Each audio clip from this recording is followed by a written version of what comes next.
Dari mulai istighfar, bacaan kalimat tauhid, Allahumma antas salam, bacaan ayat-ayat Al-Quran, sampai dengan doa Nabi yang singkat terakhir kita bahas, sampai kita dalami detailnya, dari mulai ilmu yang bermanfaat, rizki yang terbaik, dan amalan yang diterima. Kita sudah sampai situ kan? Baik. Sekarang kita lanjutkan, supaya tidak banyak mengulang, kita lanjutkan pada hal yang paling pokok, ketika Nabi bermohon kepada Allah menunjukkan satu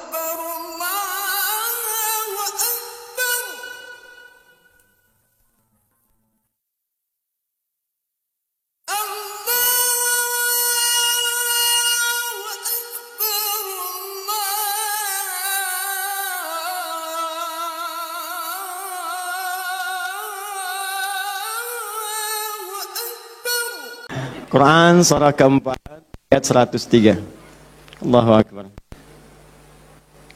Ini dasarnya.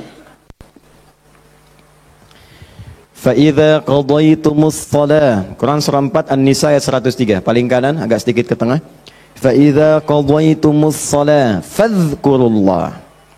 Ya, maka jika anda telah tuntas mengerjakan solat, telah selesai solatnya, fadhkurullah, segeralah berzikir kepada Allah subhanahu wa ta'ala. Di sunnah amalan pasca solat, ya, mengerjakan semua aktivitas yang mengingatkan kita dengan Allah subhanahu wa ta'ala. Zikir. Ragamnya sudah kita bahas.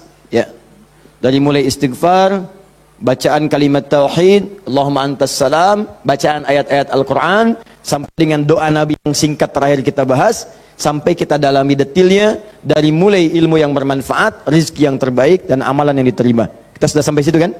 Baik. Sekarang kita lanjutkan, supaya tidak banyak mengulang, kita lanjutkan pada hal yang paling pokok, ketika Nabi bermohon kepada Allah menunjukkan satu contoh. Ingat, contoh. Di Nabi itu sifatnya ada langsung membimbing doa, ada diberikan doa contoh, yang dengan doa itu maksudnya tidak harus sama seperti itu. Kalau kebutuhannya beda, boleh minta yang lain. Tapi akan lebih bagus baca dulu standar doanya, baru tambahkan minta kepada lain-lainnya. Misal, kita turunkan misalnya, kalau anda punya kebutuhan pasca salat, ingin berdoa, boleh. Apa dalilnya? Di Ibnu Majah itu, nomor hadis 925. Nabi berikan doa standar. Allahumma inni as'aluka ilman nafi'a, wa rizqan tayyiba, wa amalan mutaqabbala. Minta ilmu, awas, yang bermanfaat. Minta rizki yang berkah, dan mohon diterima amalannya. Ilmu bermanfaat, rizki berkah, diterima amalan. Tiba-tiba anda punya permintaan spesifik misalnya, Ustaz, saya seorang ibu, sekarang sedang mengandung, pengen kandungannya itu Ustaz diberkahi oleh Allah, pengen lahirannya lancar, pengen normal, pengen baik. Apa doanya? Apakah boleh berdoa setelah itu? Boleh. Karena tadi doa yang disampaikan itu standar dari Nabi yang pokok, yang memberikan contoh. Maksudnya silahkan berdoa apa saja minta. Kalau nggak kepikiran doa, minta doa dengan yang standar ini. Itu maksudnya. Jadi tidak harus terbatas dengan doa itu, tapi jadikan sebagai patokan doa, setelah itu minta yang lain-lainnya. Paham? Baik. Nah sekarang saya ingin ajarkan, ada isyarat dalam Al-Quran, bagaimana supaya doa kita mau minta apapun selama baik menurut Allah, itu akan cepat dikabulkan. Seperti apa mintanya? Yuk, saya turunkan dulu satu, kita pelajari dasarnya dulu ya. Quran surah ke-7 ayat 23, dasarnya dulu. Nanti baru masuk kepada doanya. 2 Quran surah ke-28, misal ayat ke-16. 3 kita ambil misalnya Quran surah puncaknya langsung 39 ayat 53. Lalu masuk kepada doa-doanya misal. Saya ambil beberapa contoh yang sering ditanyakan, misalnya Quran surah ketiga ayat 38 sampai 39. Ditafsir dengan Quran surah ke-19 dari ayat ketiga misalnya sampai ayat ke-15 ya. Ya. Ada lagi misalnya kita turunkan doa orang sakit misalnya, Quran surah ke-26 ayat 80. Bisa jadi penyakitnya lebih parah, kita turunkan Quran surah 21 ayat 83 sampai 84. Oh, doa paling favorit misalnya Quran, apa yang paling favorit? Masya Allah, sapu jagat, luar biasa ya. Anda tanya orang Arab, nggak ada yang tahu. Ya, cuma orang Indonesia. Atarif sapu jagat? Sapu jagat. Orang Indonesia luar biasa. Ada 2 sapu jagat, 2 sapu nggak ada jagatnya, 2 jagat nggak ada sapunya. Quran surah 2 ayat 201. Paling kanan sebelah bawah. Saya contohkan ini dulu ya, yang lainnya banyak. Saya contohkan dulu sedikit supaya agak batas untuk kita bisa berdialog. Begini, kita mulai. Mohon izin, saya itu minta contoh gelas dengan air, bukan karena memang biasanya ada itu, bukan. Karena ingin mencontohkan tentang bab doa ini. Ya, ingin mencontohkan tentang bab doa. Perhatikan sini, fokus baik-baik. Lihat sini. Saya tidak akan minum sekarang. Lihat sini, fokus. Ini gelas, ada airnya. Warnanya apa? Bening, ya, warnanya bening. Nah, sekarang lihat, ada penutupnya? Halus atau keras? Baik, udah, jangan main tebak-tebakan, kita coba dulu ya. Kalau tidak tahu, katakan Allah a'lam. Lihat sini, ini spidol. Fokus. Perhatikan sini. Saya ingin masukkan ke dalam gelas. Masuk tidak? Kenapa? Ada penutupnya, tuh, cukup agak lumayan. Ada lagi kalau ditutupnya seperti ini. Karena ini nggak ada penutup, kadang-kadang apa yang ada, itu yang digunakan. Tisu misalnya. Lebih halus daripada yang tadi. Perhatikan baik-baik. Ini kalau dimasukkan, bisa masuk. Ya, bisa, sudah. Kemudian, lihat baik-baik, ada yang lebih keras lagi daripada yang pertama. Ini yang pertama, ini yang kedua. Misal, saya ambil yang lebih ekstrim, seperti ini. Tutup begini.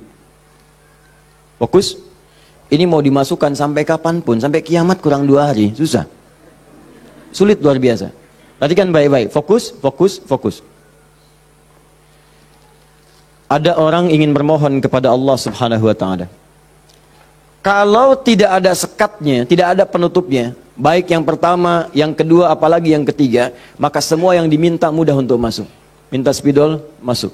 Minta logam, masuk. Minta emas, masuk. Semua masuk. Tapi seringkali terjadi ada orang memohon, rasanya sulit kemudian untuk terkabul. Minta ini susah. Minta ini lambat. Minta ini sulit. Dan ini melanggar kaidah yang umum. Kaidah umumnya mengatakan setiap berdoa akan dikabulkan sepanjang itu baik bagi dirinya. Dan itu memang baik, tapi kenapa tidak masuk gitu? Misal kaidah standarnya di Al-Quran surah kedua Al-Baqarah ayat 186. Paling kiri sebelah bawah. Wa idza sa'alaka 'ibadi 'anni fa inni qarib ujibu da'watad da'i idza da'an falyastajibu li wal yu'minu bi la'allahum yarshudun.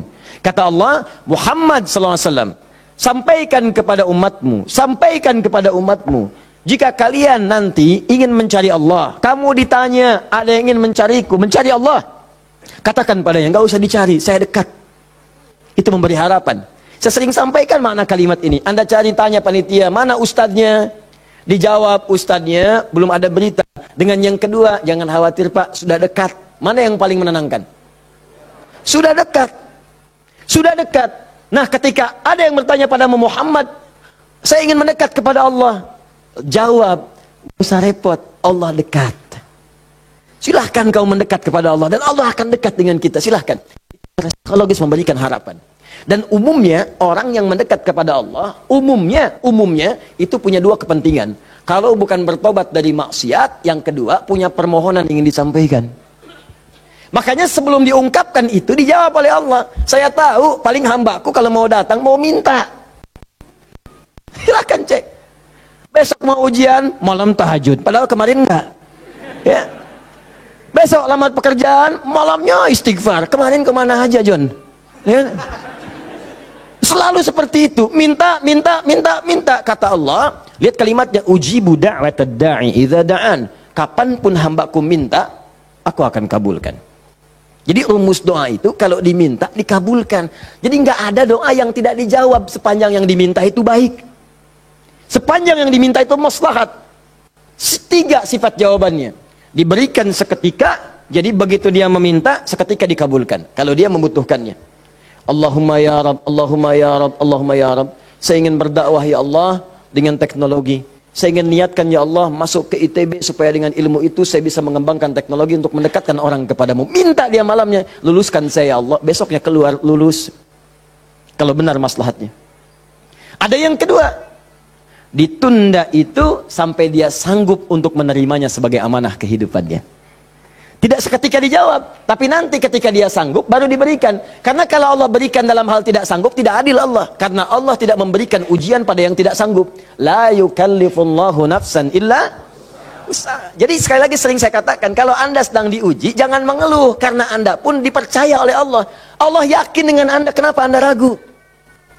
Jadi kalau Anda sekarang punya musibah, punya ujian, entah di rumah tangga ujiannya berat, entah di kantor misalnya ujiannya berat, entah dalam kehidupan, semuanya, semua orang tidak ada yang tidak punya ujian, semua diuji. Wala nabluwannakum bisyai, kata Allah, Quran surah kedua ayat 155. Semua yang hidup punya ujian.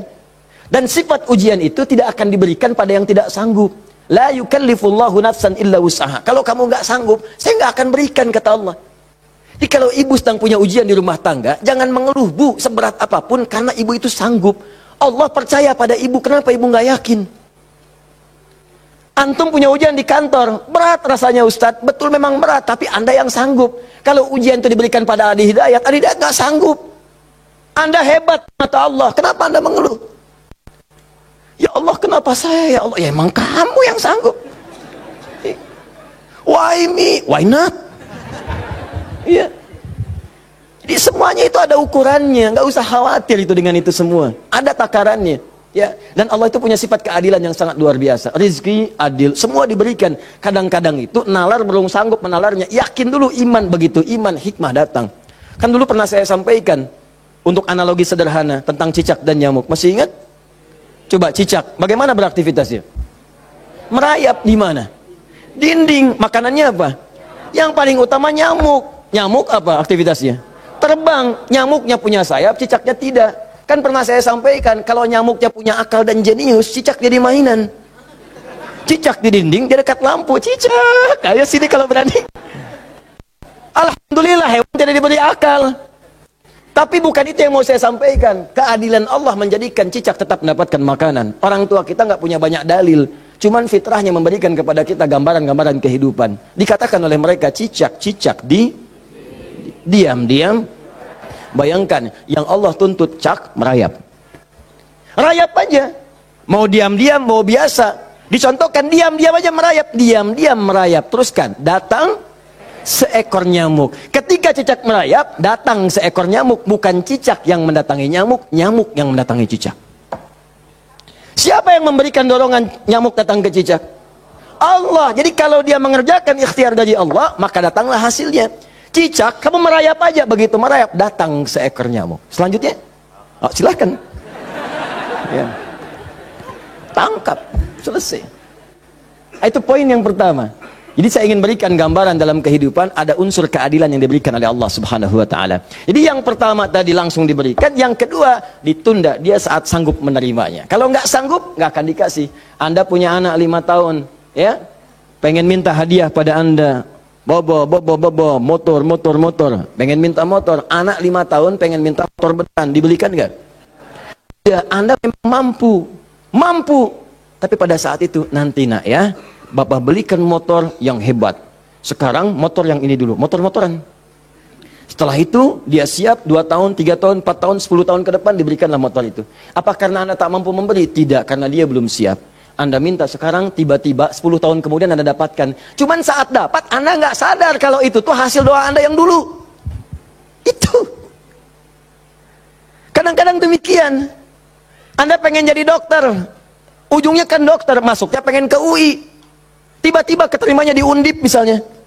Tapi kan jadi dokter juga. Anda pengen proyek yang besar, dikerjakan sekarang, nggak dapat, doa belum terkabulkan. Tiba-tiba 10 tahun kemudian dapat proyek yang besar yang nilainya ternyata diakumulasikan 10 tahun ke belakang. Itu doa Anda.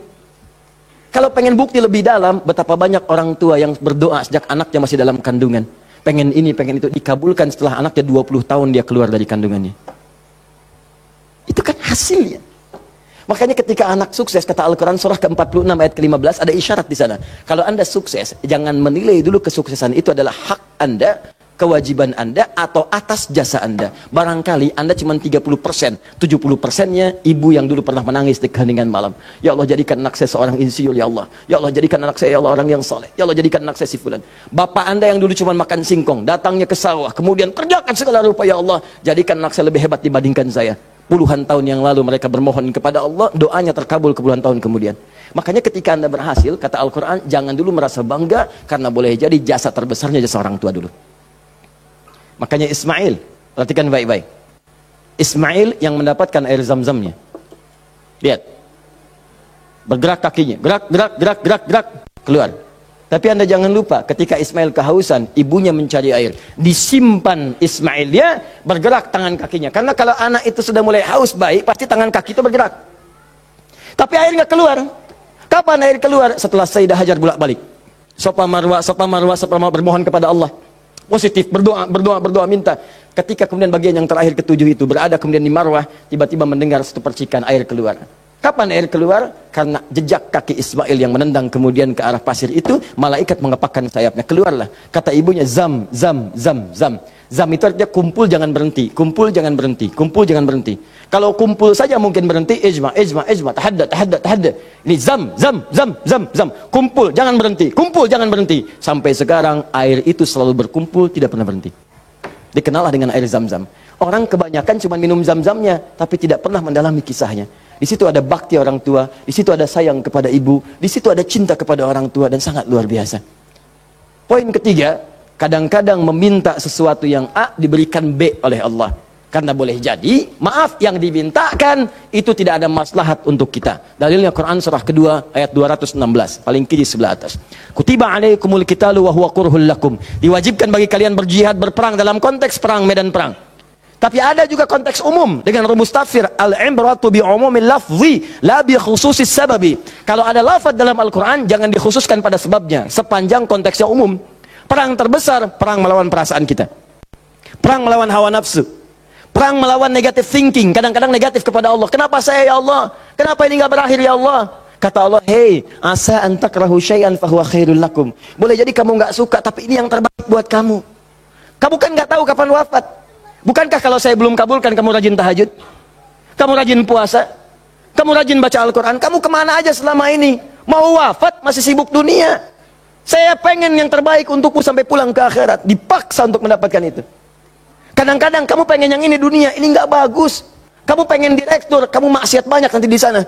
Cukup level manajer saja.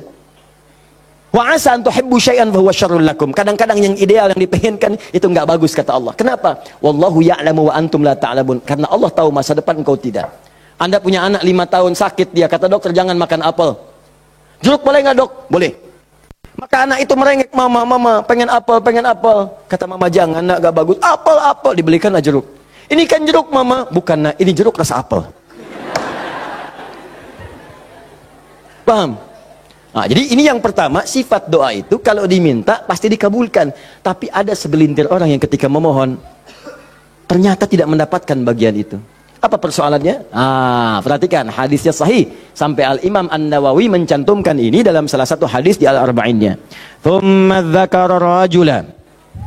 Awas, hati-hati. Yutilus safara. Thumma dzakara rajula yutilus safara asy'atha aghdara. Lalu Nabi mengisahkan tentang seorang lelaki yang menempuh perjalanan panjang sampai tampilannya penuh debu. Ya, bahasa Inggrisnya kurang lebih the kill of the kumel. Ya. Jadi udah banyak debu lah ya dalam dirinya.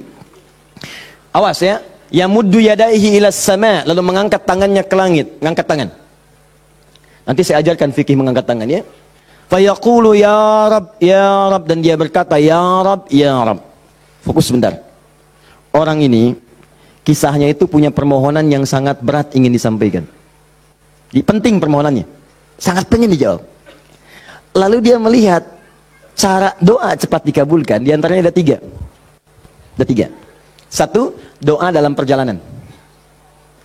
Perjalanannya perjalanan pada ketaatan, bukan maksiat.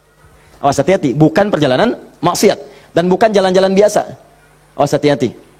Kau mau kemana? Mau ke Hawaii? Titip doa ya. Doa orang safar kan dijawab. Tuh yang umrah, yang haji, gitu kan? Ya, itu yang dimintakan. Mohon, minta.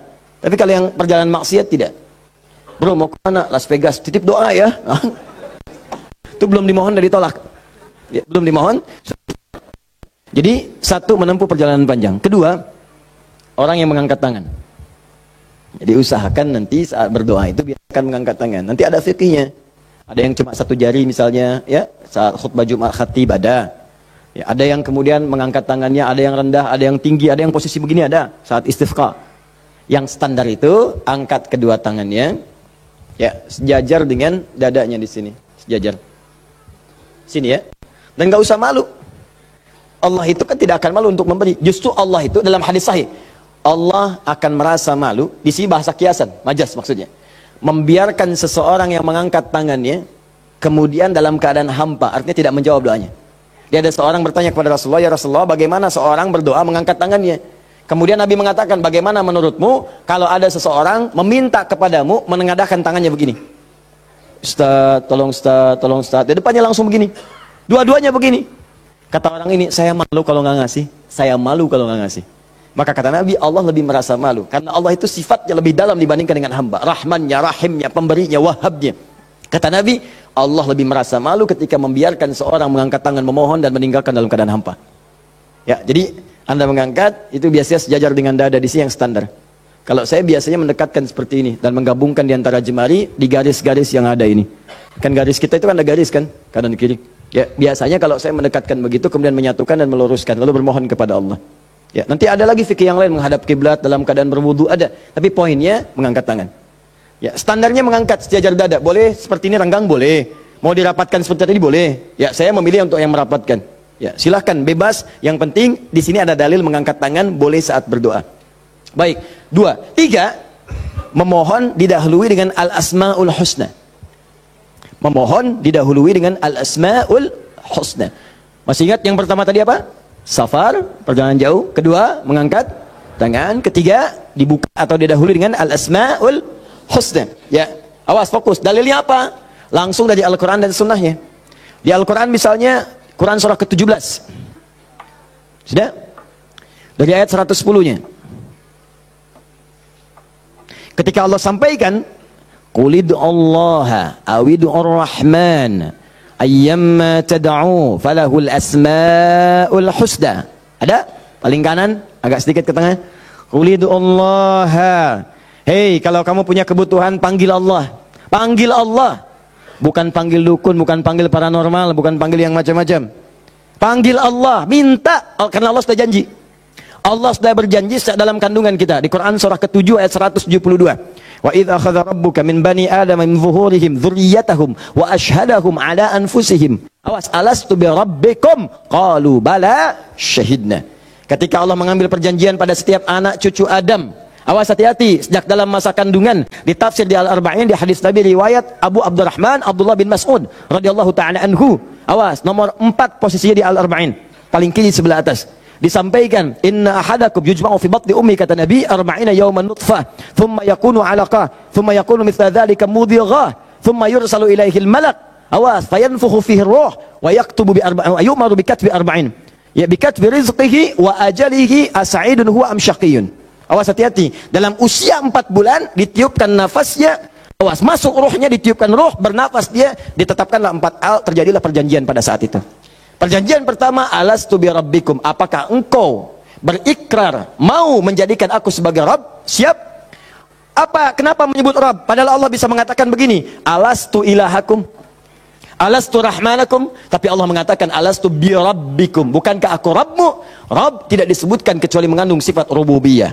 Rububiyah itu perawatan, pengawasan, perhatian. Sifatnya yang paling pendek disebut dengan murabbi. Karena itu guru orang tua disebut murabbi. Karena orang tua memperhatikan, orang tua merawat. Kalau tanpa batas, perawatannya cepat, perhatiannya dalam, hilangkan kalimat mimnya, muncullah kalimat Rabbnya. Maka Allah disebut dengan Rabbun. Kalau kita meminta, Allah lebih cepat pemberiannya dibandingkan dengan hamba.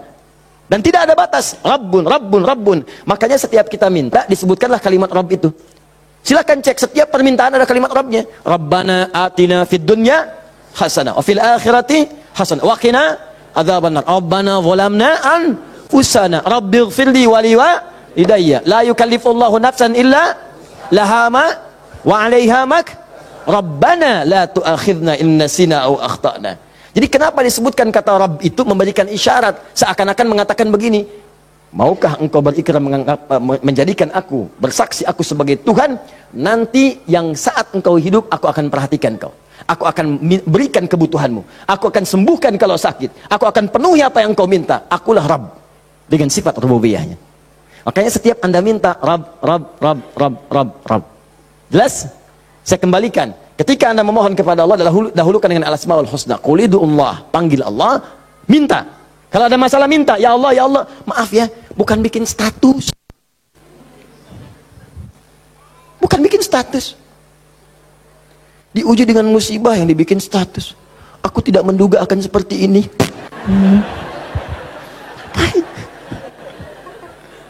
Terus yang tidak lucu, kenapa doanya di media sosial?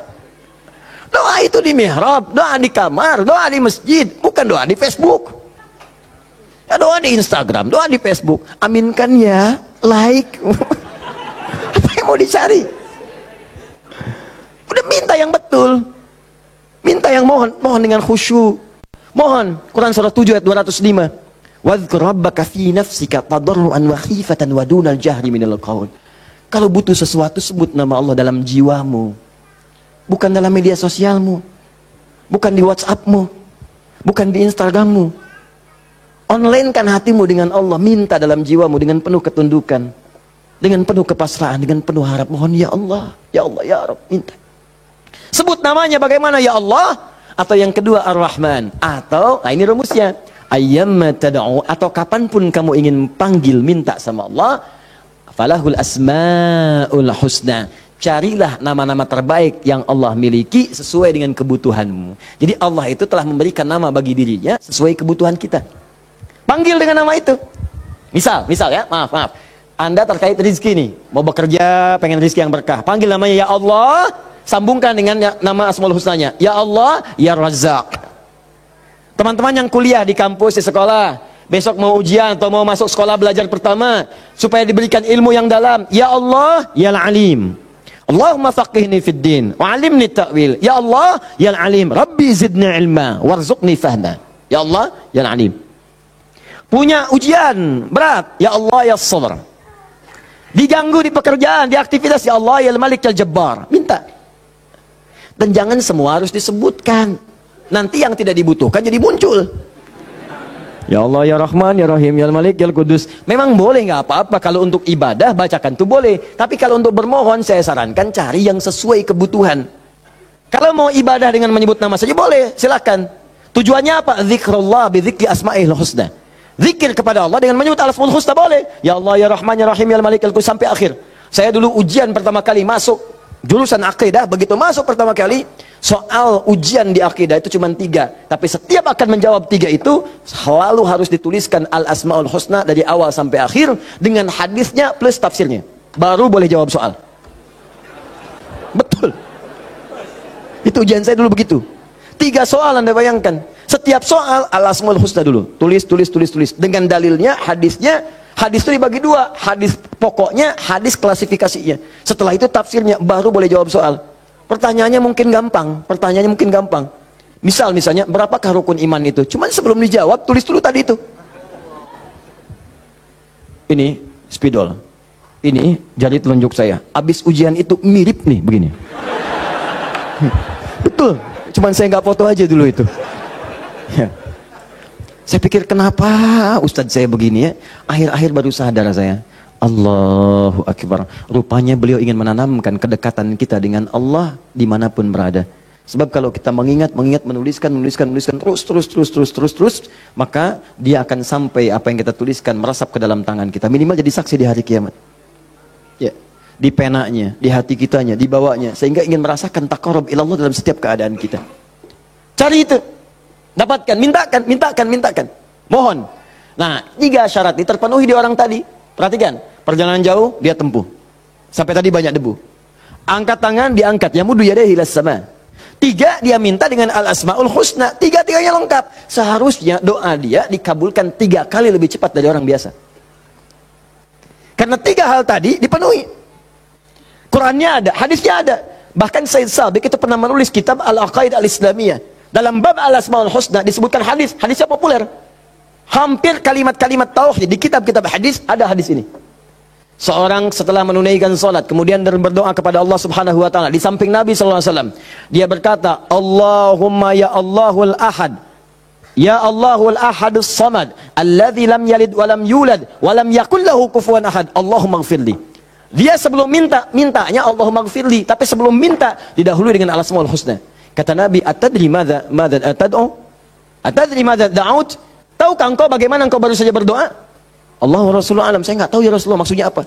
Kata Nabi, "Da'autallah bi asma'il a'zam. Idza du'iya bihi ajaba wa idza su'ila bihi a'ta." Engkau baru saja bermohon kepada Allah dengan menyebutkan nama-namanya yang paling dahsyat, yang kalau engkau berdoa dengan mengawali nama-nama itu, maka semua doa akan dikabulkan, semua permintaan akan diberikan. Hadis selesai. Orang ini melakukan ketiganya. Tapi apa jawab Nabi? Allahu Akbar. Dia sudah menempuh perjalanan jauh, dia sudah mengangkat tangannya ke langit, dia menyebut ya Rab, ya Rab, ya Rab. Kata Nabi, "Anna yustajabu lidzalik." Bagaimana doamu bisa dijawab? Bahasa singkatnya, mustahil dijawab, mustahil dijawab. Mintalah kamu begitu sampai kiamat kurang 2 hari. Gak akan dijawab. Gak akan dijawab. Dia ada orang sudah mengerjakan 3 amalan dahsyat tapi doanya gak dijawab. Kenapa dia? Allahu Akbar. Famat'amu haramun. Karena yang biasa dia makan haram. Mashrabu haramun, minumannya haram. Malbasu haramun, pakaiannya haram. Wa ghudhiya biharamin, dan sumber kehidupannya haram. Maka jadilah yang haram itu seperti sekat seperti ini. Nutuplah cawan doanya. Semakin banyak kumpul, jadilah sekatnya makin kuat begini. Jadi bukan Allah nggak ngabulkan, mau dikabulkan susah, mental terus tuh, mental. Karena masih tertutup dengan yang haram. Maka dari itu, kalau Anda banyak berdoa, padahal doa itu maslahat untuk Anda.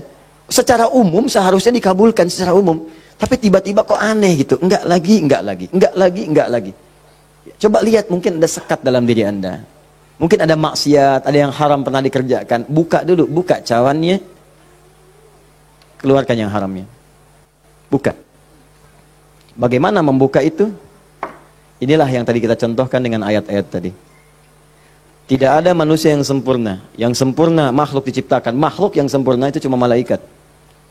Tidak ada manusia yang sempurna. Sepanjang kita manusia pasti pernah berbuat salah. Tapi mungkin kesalahan itu menjadi penutup dari keinginan yang ingin kita mohonkan kepada Allah. Kenal Nabi Adam?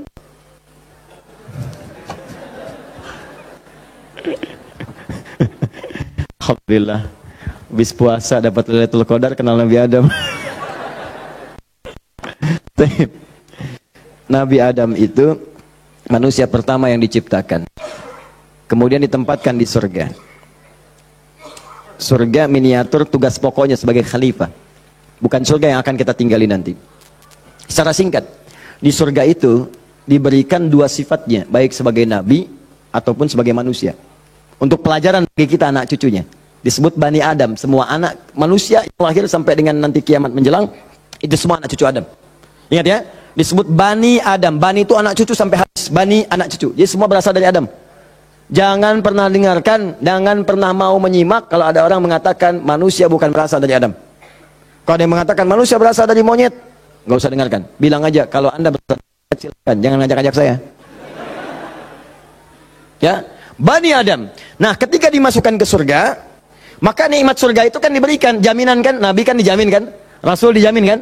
Maka langsung dimasukkan, tapi di situ dilatih sifat kemanusiaannya. Apa sifat kemanusiaannya? Quran surah kedua ayat 35. Wala taqraba hadhihi syajarata fatakuna minadh zalimin. Awas. Wa qulna ya Adam uskun anta wa zaujukal jannah. Kami firmankan, Adam, kamu dan pasanganmu, istrimu masuk ke dalam surga.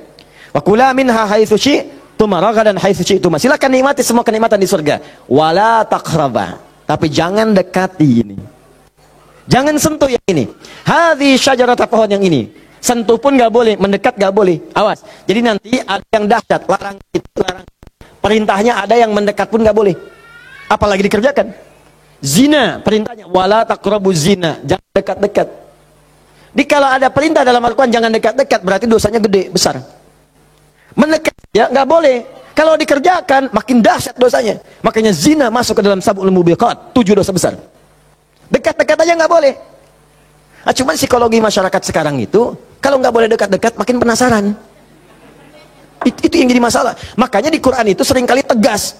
Kerjakan jahanam, kerjakan neraka. Harus begitu. Karena ada orang itu kalau dilarang suka penasaran. Nih, lubang, jalan. Di lubang ini ada buaya, lompatnya tinggi. Ada tulisan di sini, hati-hati, dilarang nengok.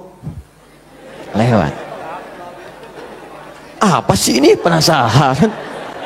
Oh, gitu. Jadi kalau masih begini, kadang pengen dilihat, ganti kalimatnya, nengok, wafat.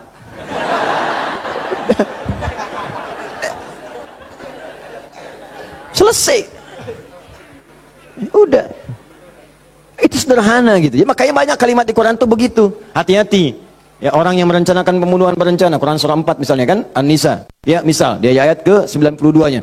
Wa may yaqtul mu'minan muta'ammidan fajaza'uhu jahannam. Orang yang sengaja merencanakan pembunuhan, satu orang beriman saja, maka dia sudah pesan kapling neraka jahanam. Khalidan fiha, kekal di dalamnya. Wa ghadiballahu alaihi, Allah murka kepadanya. Wa la'anahu dila'nat wa 'adalahu 'adzaban 'azima, dan dijanjikan siksa yang dahsyat. Siapa yang pengen pesan kapling di neraka jahanam? Maka muncul yang seperti itu, datang. Saya kembalikan ke sini, maka caranya adalah buka dulu ini nih. Buka dulu sekatnya. Tidak ada yang sempurna. Makanya Nabi Adam ketika kemudian ditempatkan di surga, surga ujian ya, bukan surga yang akan kita tempati. Dari mana dalilnya Ustaz? Karena di surga nanti kita itu sudah nggak ada ibadah lagi. Nggak ada ibadah.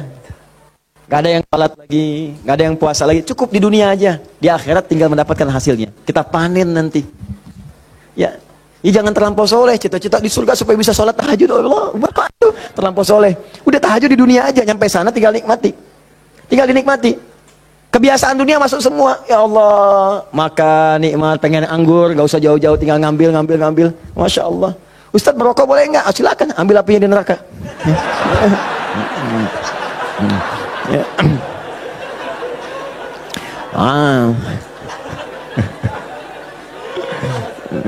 Dah. Jadi Allahu Akbar, Allah astagfirullah. Jadi teman-teman sekalian, ke situ kemudian turun ke bumi, jadi ujian. Digodalah oleh setan, fawaswasalahum syaitan, digoda oleh setan. Singkatnya ketika digoda itu, kemudian godaan itulah yang menjauhkan Nabi Adam dan pasangannya dengan Allah Subhanahu wa taala. Turunlah terpeleset turun ke bumi. Singkatnya jadi pelajaran itu. Perhatikan baik-baik. Ini yang mau saya sampaikan. Ketika Nabi Adam, padahal beliau Nabi, sifat Nabi itu maksum. Kenapa diperkenankan oleh Allah berbuat salah pada saat itu dengan sifat kemanusiaannya? Padahal beliau Nabi. Awas hati-hati. Ternyata bukan karena sifat kenabiannya, tapi sebagai contoh bagi anak cucunya yang bukan Nabi, yang tidak punya sifat maksum. Jadi kalau nggak diberikan contoh begitu, tidak ada jalan bagi kita bagaimana cara mengembalikannya. Makanya dibuat kisah dalam Al-Quran itu, disampaikan, bukan dibuat kisah, kisahnya ada, disampaikan ke kita. Diberitakan, ini dulu Adam dengan sifat kemanusiaannya salah. Padahal dia Nabi, maksum, bisa dijaga oleh Allah. Kenapa diperkenankan salah? Untuk menunjukkan ibrah, pesan kepada kita, kalau salah, begini cara kembalinya. Maka ketika berbuat keliru itulah diturunkan kalimat pertamanya, untuk mengangkat sekat ini. Jadi kalau nggak pernah diangkat, ini hubungan dengan Allah itu tersekat. Diangkat sekat ini, apa yang diturunkan pertama kali? Kalimat untuk mengembalikan kepada yang jernih. Asal jernih begini, ditutup begini, dikembalikan lagi. Sesuatu yang dikembalikan ke awal dengan cara yang baik disebut dengan tabayatubu. Sifatnya disebut dengan taubah. Awas. Hati-hati. Maka Allah turunkan kalimat pertama ketika turun ke muka bumi. Kalimat pertamanya, Quran surah kedua ayat 37. Fatalaqa Adamu min rabbihi kalimatin fataba alaih. Maka Allah turunkan kalimat taubat. Taubat itu maksudnya kembali kepada jalan yang baik. Tadi tersekat, buang sekatnya, balikin lagi ke awal. Ya, fataba alaih. Maka diterimalah jalan kembalinya itu. Kalau sudah balik lagi silahkan, pengen apa aja diberikan. Minta. Maka apa kalimat tobat yang pertama kali itu? Disebutkanlah di Quran surah ke-7 tadi, ayat 23. Rabbana zalamna anfusana wa illam taghfir lana wa tarhamna lanakunanna minal khasirin. Itulah kalimat pertama untuk membuka sekat-sekat yang haram dan maksiat saat kita merasa ingin kembali ke jalan yang benar. Maka ulama sebagian menyimpulkan, kisah ini menunjukkan pesan bahwa tidak ada manusia yang sempurna. Kadang-kadang yang berbuat maksiat. Kalau pernah salah, memang kita nggak sempurna. Tapi sifat kemanusiaan kita menunjukkan kita mesti tobat. Sebab ada makhluk sempurna yang nggak kenal salah, malaikat. Makhluk salah nggak kenal benar, jadi nggak kenal tobat, namanya setan.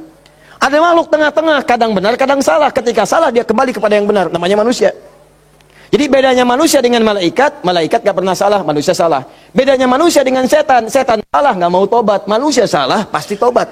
Jadi kalau ada manusia salah nggak mau tobat, patut ditanya, ini manusia atau sifatnya. Jadi kita mesti tanyakan, lihat di cermin. Kalau Anda pernah punya salah, pasang cermin yang besar, tanya, kamu ini manusia apa setan? Manusia. Setan. Manusia. Setan. Saya manusia. Saya mesti tobat. Kamu kalau nggak tobat sekarang, wafat kamu. Tuliskan. Nggak tobat, wafat. Tuliskan. Sujud Anda. Bangun malam, minta. Nangis, nangis, nangis, nangis, nangis, minta. Tobat. Kalimat itu. Makanya setelah kalimat itu dibacakan, baca, muncullah kemudian ayat 26, 27-nya itu. Ya bani Adama, la yaftinannakumus syaitanu kama akhraja abawaikum minal jannah.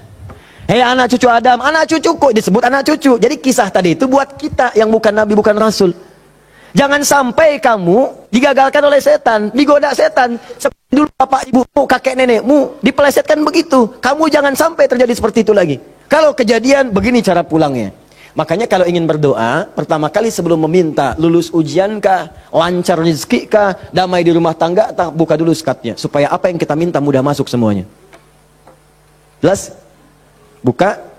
Kalimat pertama standarnya, Rabbana zalamna anfusana wa illam taghfir wa tarhamna lanakunanna minal. Ini yang paling standar, dosa standar.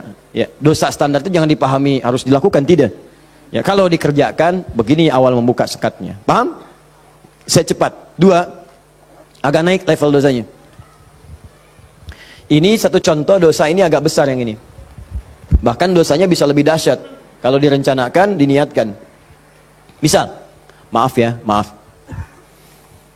Saya pun mengagendakan nanti di tahun ini mudah-mudahan bisa Allah berikan kesempatannya. Saya pengen juga bisa safari ke pesantren-pesantren, ya, lembaga permasyarakatan, ya, Sukamiskin misalnya, kemana lagi, saya lihat. Saya pengen sampaikan kepada mereka bahwa Anda nggak ada yang sempurna. Tidak ada yang sempurna. Semua orang pernah berbuat salah. Cuman kita bisa berubah. Dan banyak di masa lalu orang yang banyak salah.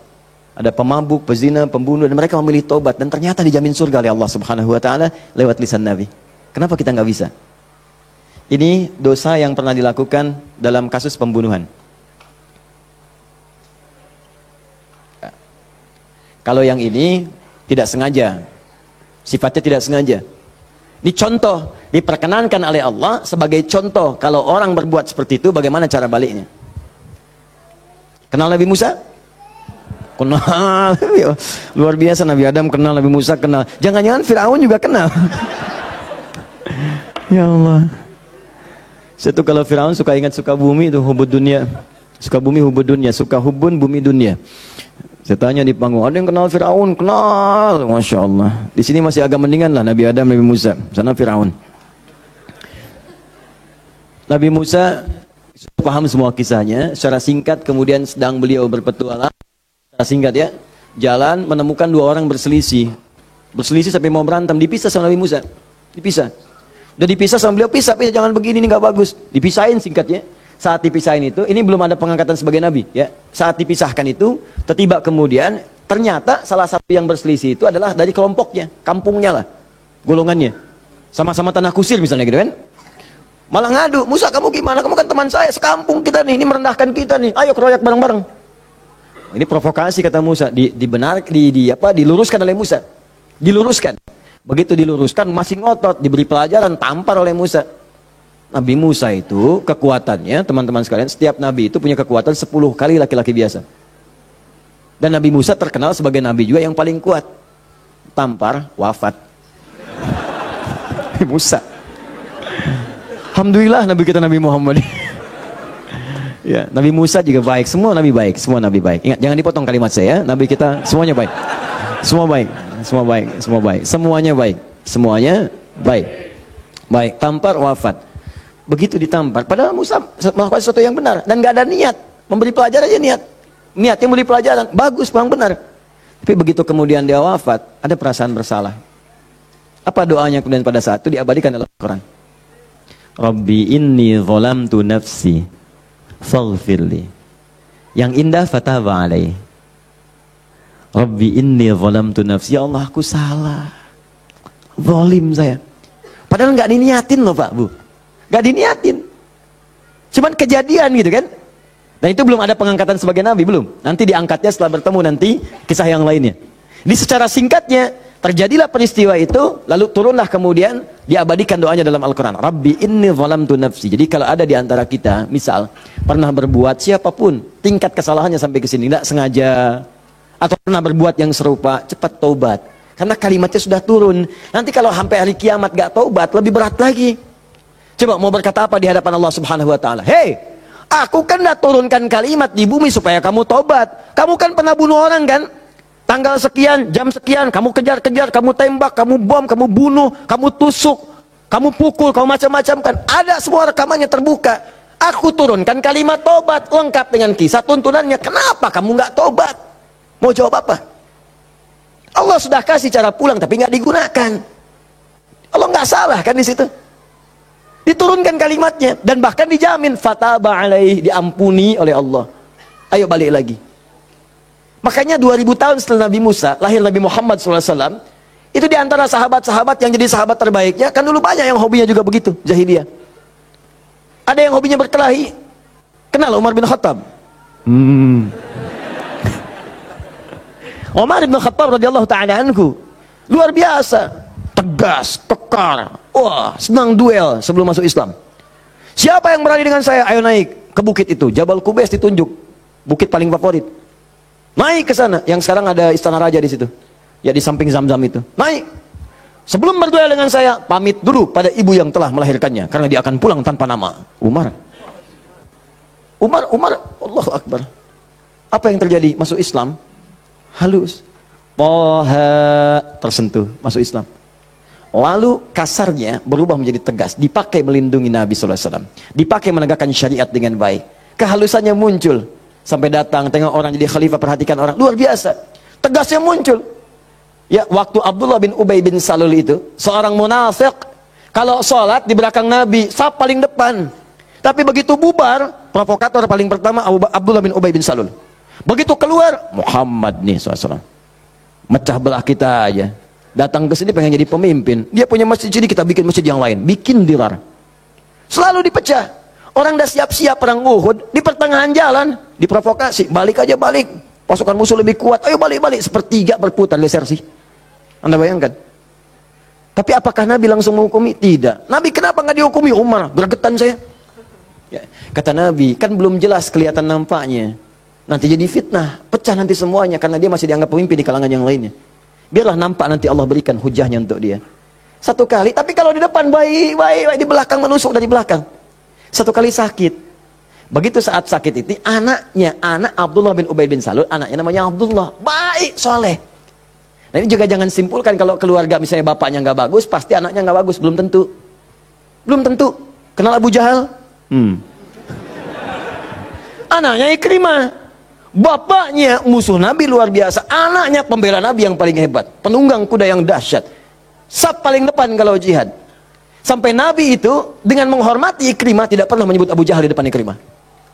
Jangan singgung bapaknya, jangan, supaya anak ini dalam ketenangan. Abdullah bin Ubay bin Salul anaknya taat, namanya Abdullah juga. Sakit bapaknya datang kepada Nabi. Ya Rasulullah, bapak sakit, kata Nabi, ya berikan ini, kasih air, berangkat pulang sana. Katakan dari Nabi. Datang senang pulang, ya abadi, papa ini dari Nabi. Apa sih Muhammad? Lempar, habis. Sampai sekarat disampaikan, datanglah Nabi ke rumahnya. Tapi nanti saat turun surat Taubah itu untuk dilarang menyolatkan. Begitu datang ke tempatnya, apa yang dikatakan? Manjanya luar biasa. Ya Rasulullah, itu di depan Abu Bakar, ada Umar dan yang lain-lain. Ya Rasulullah, biarkan aku wafat dengan mengenakan jubah terluarmu. Apa kata Umar? Ya Rasulullah, izinkan aku memenggal kepalanya. Itu cuman jubah aja kok, pakai. Dia meninggal. Itu Abdullah bin Ubay bin Salul. Hidupnya begitu meresahkan, wafatnya begitu kolokan. Ya. Tapi habis. Nah, jadi yang pertama itu, coba, udahlah, banyak yang tobat. Umar jadi bagus. Tukang begal, Jundub bin Junadah. Wah, sekampung begal tobat. Jadi dai, sekampung jadi soleh semua. Saking dahsyatnya, kampung itu dikenal di kemudian hari. Namanya Ghifar. Sampai dikenal dengan Abu Dzar al-Ghifari. Sampai Al-Imam An-Nawawi mengutip hadisnya di Al-Arba'in itu nomor hadis 18. Ya, Jundub bin Junadah. An Mu'adz bin Jabalin wa Jundub bin Junadah radhiyallahu taala anhuma qala Rasulullah sallallahu alaihi wasallam, ya, ittaqillaha haitsu ma kunta wa atfiz sayyatil hasanatan amhuha. Ainal hadis? Mana hadis? Mana Qur'annya? Apa yang antum kerjakan tiap hari? Ngitung lagi. Mana bekal antum tuh pulang? Minimal sehari satu hadis.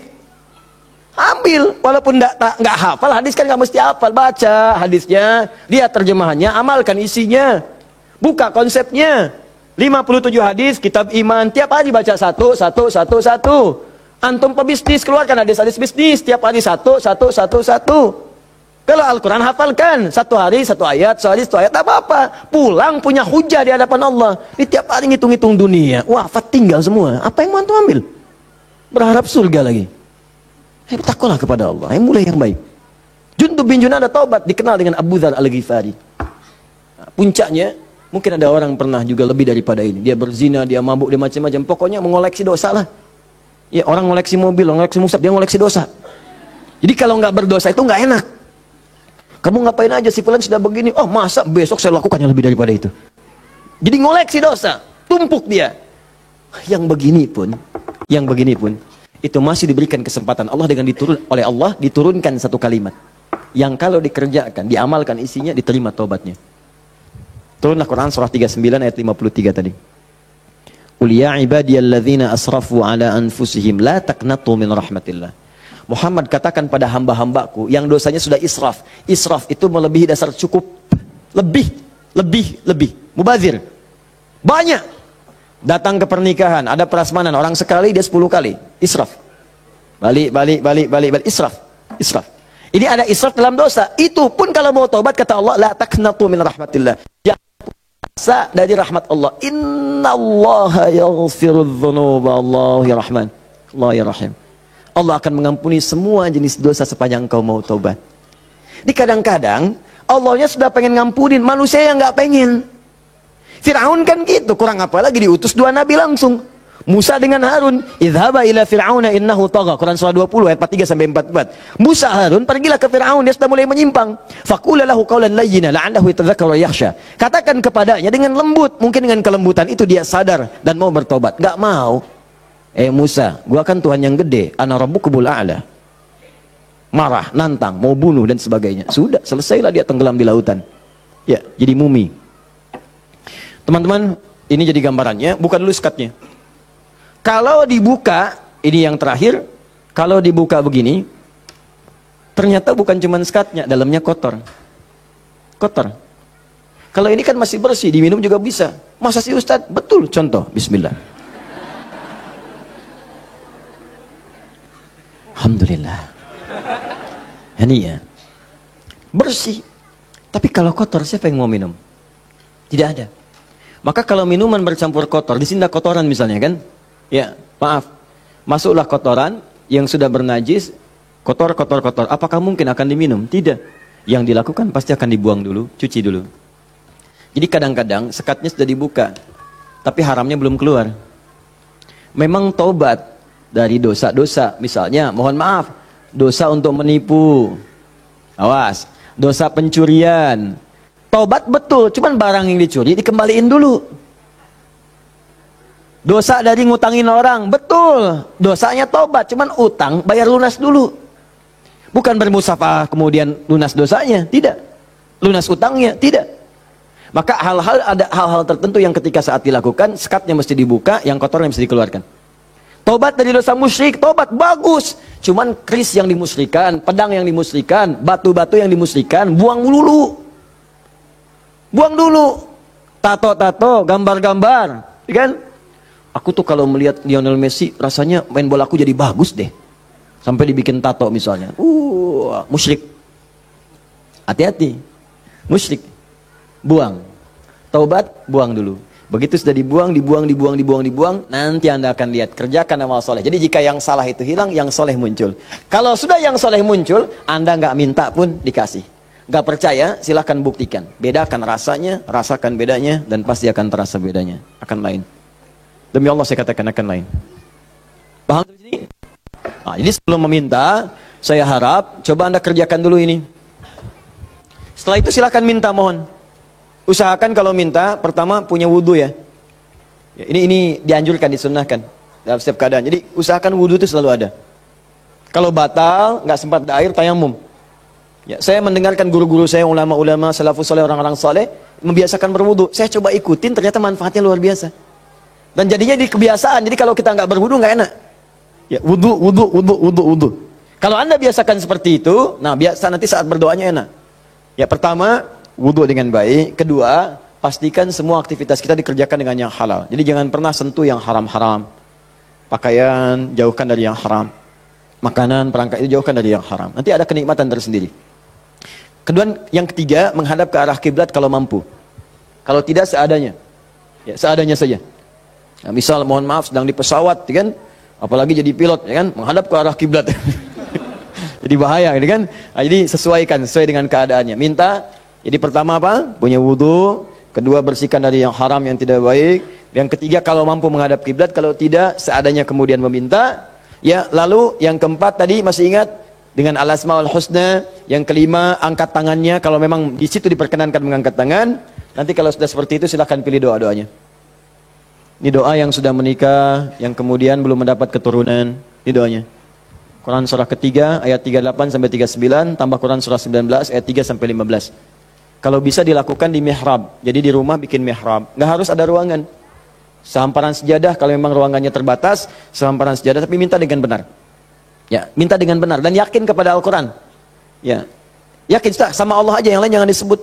Ya Allah, kata Ustaz Ali Hidayat, berdoa di mihrab, dikabulkan. Saya nggak usah disebut. Minta aja kepada Allah. Minta. Dengan keyakinan, janji di ayat-ayat itu. Saya pernah ajarkan ini pada beberapa kawan, dan Alhamdulillah selama ini 100% Allah berikan. Ada yang 8 tahun diberi keturunan. Dari sekian tahun dia.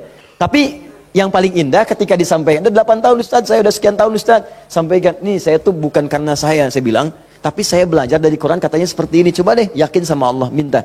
Nggak lama tuh, sekian, tiba-tiba, Masya Allah pada nangis saja. Dipotoin mihrabnya, potoin sejadahnya, potoin macam-macamnya. Cobalah, wallahu a'lam, mungkin Anda termasuk bagian itu. Kalau memang bagian dari ujian yang Allah titipkan. Ini doa kalau sakit, pegang yang sakitnya. Kalau yang ringan-ringan, capek, pegel, macam-macam, kan? Dan seterusnya. Quran surah 26 ayat 80. Doanya Nabi Ibrahim. Wa idza maridtu fahuwa yashfin.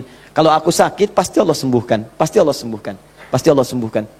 Ya, saya berani menyampaikan ini karena nasihat guru-guru dari para ulama-ulama, orang-orang saleh sebelumnya, dan saya coba amalkan, ternyata luar biasa.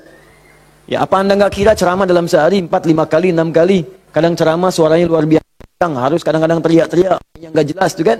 Kadang-kadang serak. Saya pernah 1 kali, ini yang paling dahsyat tuh di Kalimantan, suara habis hilang. Seperti itulah. Pokoknya nggak ada suara. Hilang. Hilangnya itu sore. Jam 5:30, 6. Ngisi ba'da maghrib. Anda bayangkan? Kebayang? Baik. Jadi ngisi ba'da maghrib hilang jam 5:30, 6. Apa yang saya lakukan? Saya ingat ayat ini. Saya pegang aja. Pegang, wa idza maridtu fahuwa yashfin. Wa idza maridtu fahuwa yashfin. Ya Allah, kalau saya sakit pasti Engkau sembuhkan. Engkau yang titipkan tugas ini, Engkau yang berikan perangkatnya, Engkau yang amanahkan, Engkau pasti akan berikan kemudahan. Fa idza maridtu fahuwa yashfin. Minta air hangat ya, minta minum, terus minta lagi. Itu apa yang terjadi? Allahu Akbar. Begitu masuk kepada maghrib, keluarlah suara itu. Pertama mirip-mirip Allah yarham almarhum Ustaz Arifin Ilham. Ya, agak serak-serak. Ba'da Isya keluar semua. Keluar. Habis ceramah hilang lagi. Itu betulan. Habis ceramah hilang lagi. Istirahat malam. Besoknya ada lagi. Saya bersyukur sekali pada Allah. Sampai saya bingung bagaimana cara bersyukur yang terbaiknya. Ternyata ya Allah, terima kasih menjaga tadi malam saya supaya nggak banyak ditanya orang. Suara habis, istirahat kita, besoknya ada lagi. Itu hal yang paling luar biasa berkesan. Biasanya kalau orang sudah dalam kondisi yang sangat darurat, tiba-tiba Allah tolong, kan ada keindahan tersendiri kan. Indah, itu luar biasa. Makanya kadang-kadang kalau belum dijawab, Jangan dulu marah. Mungkin Allah memberikan anugerah terindah yang belum pernah engkau miliki. Paham ya? Maka berdoalah dalam jiwamu, sentuhlah ia tepat di hatimu, maka ia akan jadi milikmu untuk selamanya.